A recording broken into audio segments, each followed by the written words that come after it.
না, এখনো তো বড় হয়নি, আমি ছোট আছি, ছেলে মানুষ বলে। দাদার মতো অনেক মস্ত হব, বড় হয়ে বাবার মতো হলে। দাদা তখন করতে যদি না চায়, পাখির ছানা পোষে কেবল খাঁচায়, তখন তাকে এমনি বকে দেবো, বলবো তুমি বাড়ি ঢুকতে গেলে, বলবো তুমি চুপটি করে পড়ো, তখন হবো বাবার মতো। তখন নিয়ে দাদার কাঁচা খানা ভালো ভালো পুষবো পাখির ছানা।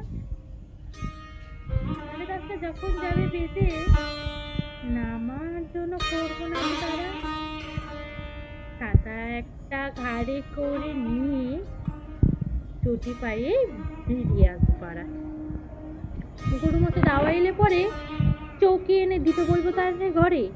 তিনি যদি বলেন খোকা দেরি হচ্ছে, সিলেট কোথায়, বসে পড়া করো, আমি বলবো খোকা তো আর নেই, হয়েছি যে বাবার মতো বড়। গুরু মশাই শুনে তখন কবে, বাবু মশাই আসি এখন তবে। খেলা করতে নিয়ে যেতে মাঠে দুটো যখন আসবে বিকেল বেলা, আমি তাকে ধমক দিয়ে কব, কাজ করছি, ভুল করো না মেলা। রথের দিনে খুব যদি ভিড় হয়, একলা যাব, করবো না তো ভয়। মামা এসে বলে ছুটে এসে, খোকা হারিয়ে যাবে, আমার কোলে চড়ো, আমি বলবো দেখছো নাকি মামা, হয়েছি যে বাবার মতো বড়। দেখি দেখে মামা করবে, তাই তো খোকা আমার সে খোকা নাই তো।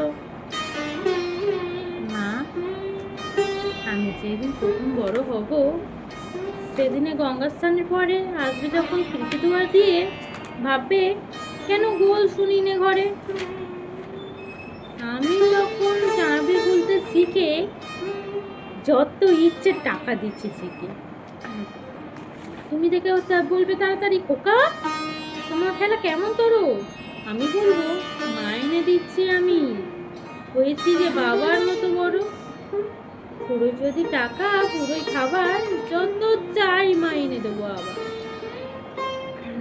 আশ্বিনেতে পুজোর ছুটি হবে, মেলা বসবে গাজনতলার মাঠে, বাবার নৌকো কত দূরে থেকে লাগবে এসে বাবুগঞ্জের ঘাটে। বাবা মনে ভাববে সাজা সুজি, খোকা তেমনি খোকাই আছে বুঝি। ছোট ছোট রঙিন জামা জুতো কিনে এনে বলবে আমার পরো, আমি বলবো দাদা পরুক এসে, আমি এখন তোমার মতো বড়। দেখছো নাকি যে ছোট মাপ জামা, পড়তে গেলে 8 হবে যে আমার।